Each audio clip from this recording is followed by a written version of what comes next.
წელს ქართული ღვინის ექსპორტზე გასატანად ქართული მხარისთვის მხოლოდ 4 სტრატეგიული ბაზარია შერჩეული. ჩინეთის ბაზრის გარდა აქტიური კამპანია მიმდინარეობს როგორც დიდი ბრიტანეთისა და ამერიკის შეერთებული შტატების, ისე პოლონეთისა და იაპონიის ბაზრებზე.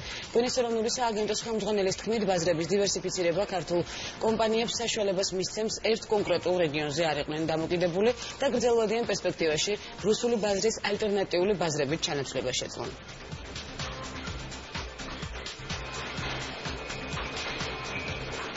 ჩინეთის გარდა არის კიდე სხვა სტრატეგიული ბაზრები შერჩეული, რომელიც კერძო სექტორთან ერთად შეირჩა, ეს მნიშვნელოვანია, რომ ეს არის მხოლოდ სახელმწიფოს აზრი. ანუ შეჯერდა, შეირჩა 4-5 ქვეყანა ძირითადი, ეს არის ევროპა, პოლონეთი, დიდი ბრიტანეთი, ამერიკის შეერთებული შტატები, ჩინეთი, რომელსაც ემატება იაპონია მომავალი წლიდან, ანუ სადაც არის პერსპექტივა იმის, რომ ქართული ღვინო კიდევ უფრო მეტი გაიყიდოს.